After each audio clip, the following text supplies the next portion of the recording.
，MTH 你會完㗎嘛？咁完咗之後，咁你點算咧？咁你始終都要翻香港㗎喎。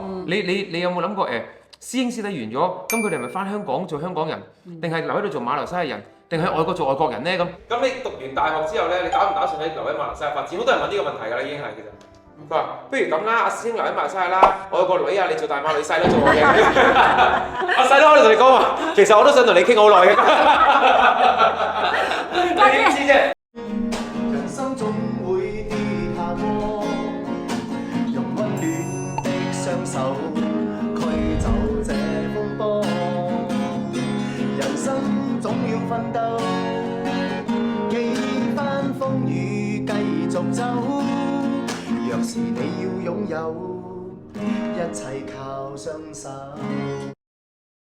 思文，係啊，早晨啊，大家。有個粉絲最近咧問我一個問題咧，其實都問好多人提過㗎啦，但係咧我哋就冇特登去思考，因為其實未係時候，時機未成熟，我哋冇講呢個話題啦。因為我覺得好似做哎呀，邊有咁快講啊？遲啲先算啦。唔係，佢講個話題冇去到你嗰個咁遠住，近啲先。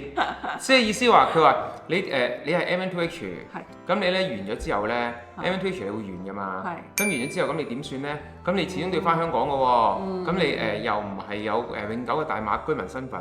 咁你其實有冇諗過點算嘅咧？咁你有冇諗過點算咧？其實？我諗住即係每10年做一次啦，咁啊死跟㗎嘛，死跟你㗎嘛。咁佢10年一次佢唔續你咁點咧？佢依家你估老馮一定要應承你嘅10年之後，咁佢10年之後改制咁你點咧？10年之後改制，咁冇辦法啦。如果佢真係唔俾我留低嘅，咁我就去揾附近嘅地方啦，去下呢度幾個月，去下嗰度幾個月咁樣啦。但係馬來西亞只接受你1個月㗎，講聲俾你聽先。唔係因為其實呢個係好長遠，但係都會發生嘅事嚟嘅。因為其實你 visa過期咧，其實佢都要你 renew 咧，都未必一定係10年嘅。即係呢件事，即係可能發生喺短期內，可能你個 visa 3-2年到期啊，咁嗰啲有啲一早冇 renew visa 啲咧，都會咁每次有個危機，或者有個心裏邊有個障礙，哎呀又要 renew 啦，哎呀又續唔到期啦，哎呀又唔知繼唔繼續留到喺馬來西亞啦，呢個係一個危機感嚟嘅。尤其是有一啲人咧係攞嗰啲伴侶 visa 嗰啲。佢咧好多時攞到1年或者2年嘅啫。係啊，伴侶 visa 咧，年年都有去續嘅喎，我就會覺得哎呀乜有個心理壓力，佢唔續咁。因為馬來西亞嗰個 visa 唔知真係好輕香嘅。係啊。佢唔立亂俾你嘅。咁咧即係你俾1年或者2年你咧係好多㗎啦。如果伴侶 visa，咁 student visa 一定要1年啦。係。咁啊 MN2H 就有10年已經叫好好㗎啦。其實除此之外就冇咩㗎啦。一係就你真係嗰啲藍卡啊、身份證之外咧就冇咩。佢有張叫紅卡嘅。係。紅卡咧好似唔知點樣特殊身份定乜嘢咧先可以攞到嘅身份證嚟嘅，但係真正嘅身份證係藍卡啦咁樣。所以咧就住呢個話題咧，我又喺度諗過呢個問題。咁其實點咧？咁我哋冇辦法啦，我哋總之就完10年再算，10年再算啦。我哋唔睇咁遠啦，因為我哋最多都係剩有2個10年嘅啫。咁跟住2次再算啦，即係咁講係啊，即係到時都變咗機械人啦。咁跟住，但係問題係有人問，咁其實佢哋有人問我哋喎，咁師兄師弟嗰啲係點咧？你有冇諗過師兄師弟完咗，咁佢哋係咪翻香港做香港人，定係留喺度做馬來西亞人，定係外國做外國人咧？咁佢有問過喎，咁你點睇咧呢件事？嗱，首先咧就係因為而家咧 MN2H 改咗制嘛，咁咧細路仔都可以去到34歲嘅，咁去到34歲，即係如果佢真係去到34歲嘅時候，咁佢都大個啦，係嘛？都已經成家立室，都係自己去揾自己嘅路啦，係嘛？咁到34歲，咁其實都 base on佢會喺度有嘢做㗎嘛，即係佢唔係食父母食到34係嘛？你叫佢 do 啦，真係咁講啫，即係佢34歲，即係 base on佢有個，咁到時佢有個即係做嘢個工作簽證咧，又唔係用 MN2H 㗎啦。你諗下係咪先？佢到你30歲冇用㗎嘛，你要理性啲分析呢個問題。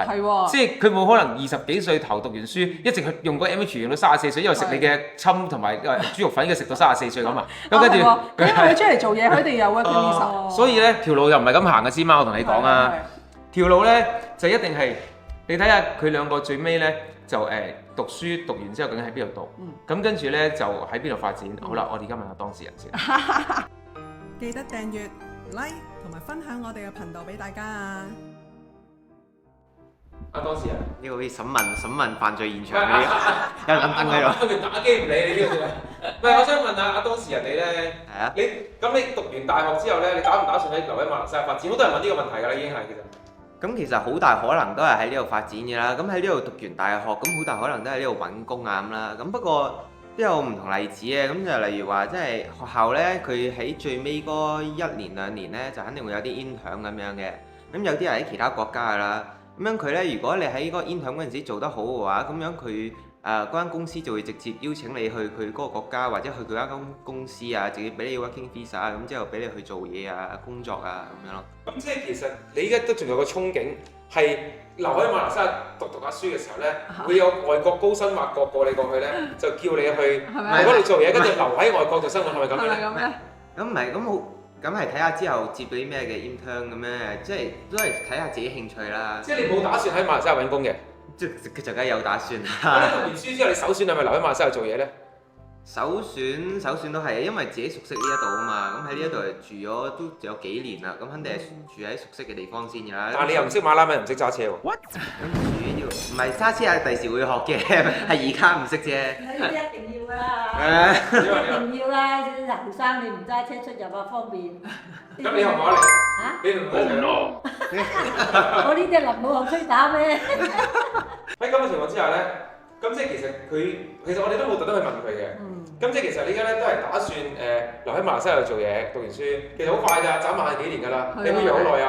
你眨下我哋而家馬來西亞幾年啦？咁你眨下幾年咧，跟住留喺馬來西亞做嘢，咁跟住就咁如果做下嘅時候，即係你而家等，即係一路喺馬來西亞做，一路等外國有冇人挖你角，就去外國係咁意思。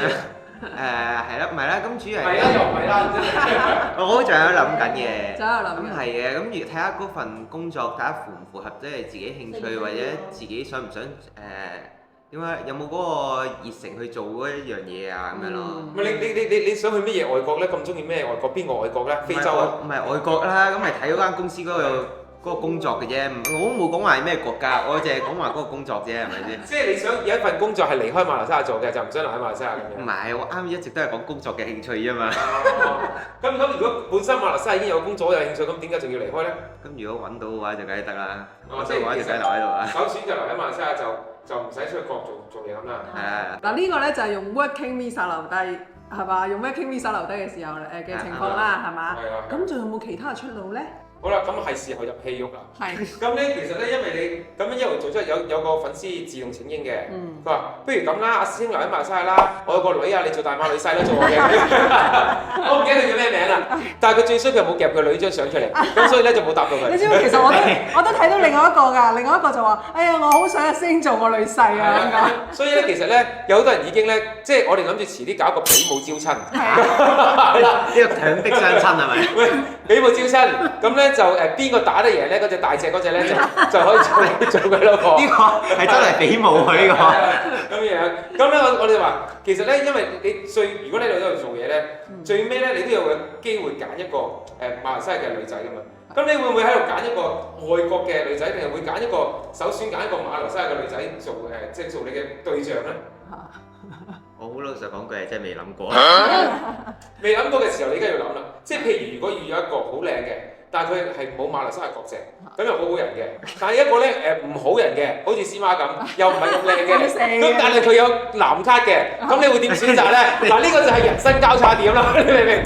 所以你人就要開始諗呢個問題。咁我想問下黃先生，麻煩咁應該點揀到呢個咧？我有個話咧。佢而家呢個時候應該係讀書時候，最緊要唔好講而家講之後啊！講之後，佢而家仲細啲咧，由佢自己選擇咯，應該係。如果有兩個咁樣，一個 A 一個 B， 應該揀邊個啊？應該為咗張身份證而揀個核突嘅啦，定係為咗個自己中意嘅揀個第二個國家嘅非洲嗰個？呢啲好難選擇我都，因為我唔係當事人啊。喂，你唔好推俾當事人咯。你都有條俾意見嘅，你唔係當事人。你唔好將個責任推俾我。我要推俾當事人。我都好難選擇㗎喎。佢而家仲係細。但我講俾你聽，如果真係咧有呢兩個係啦，如果真係有呢兩個俾你揀，你應該揀一個咧性格好嘅。咁你對你將來行嘅路都會好啦。即係非洲嗰個啦。係啦，即係性格好，而唔係睇靚同唔靚，係性格好。咁即係依家國籍同咗藍卡都唔緊要啦。都唔緊要。即係最後佢就可能最後原來移民喺非洲嘅。都冇所謂。都冇所謂。係。咁其實一係就香港，一係非洲，即係最後都係留低馬來西亞。冇所謂㗎，你可能性格好過馬來西亞人咧，你唔知㗎嘛。咁其實咧好大機會啊，我自己覺得啊。其實咧人哋成日問我哋啊，最後你諗住點㗎？最後我哋嘅後裔嘅後裔咧，有機會都變咗馬來西亞華僑，因為有好大機會咧，咁佢哋同馬來西亞嘅女仔結咗婚。係。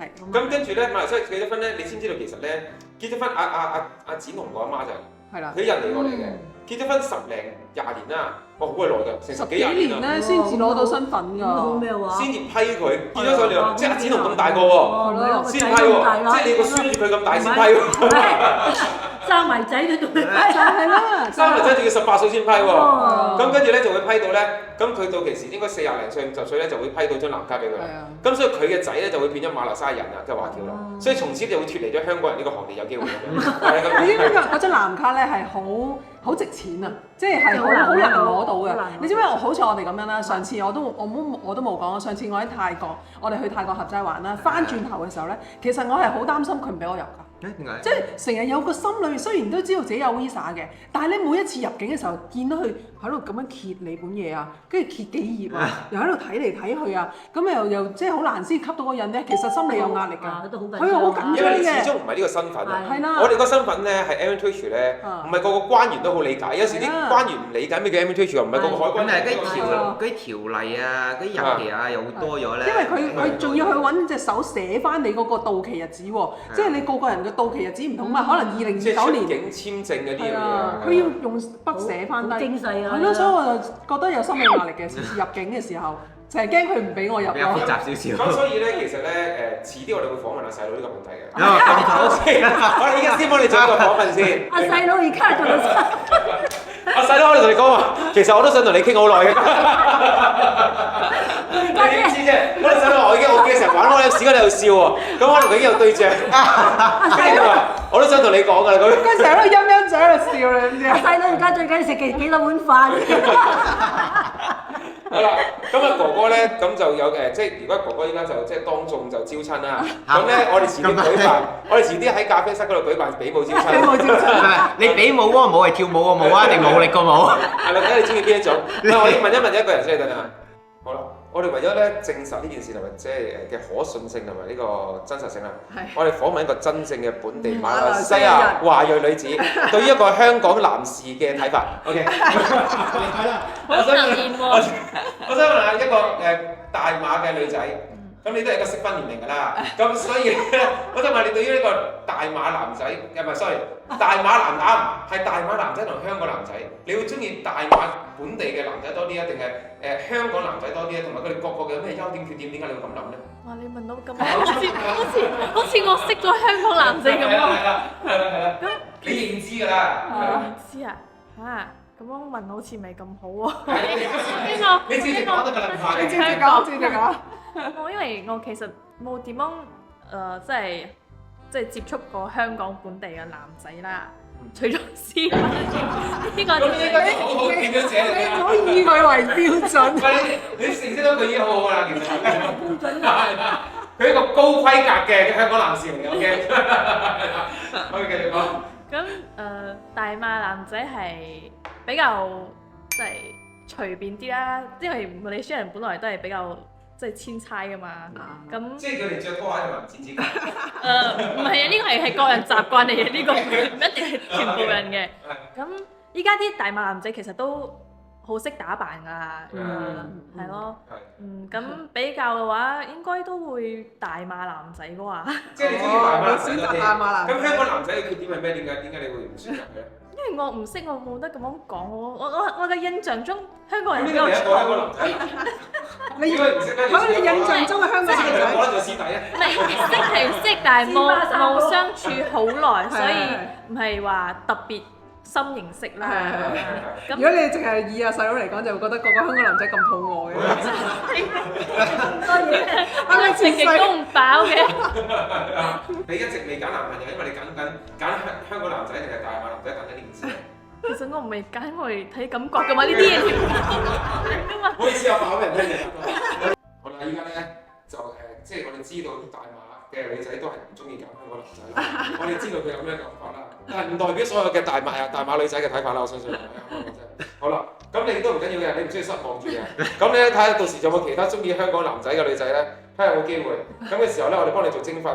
你覺得阿哥哥咧將來留喺度變做馬來西亞人，你覺得係咪好事咧？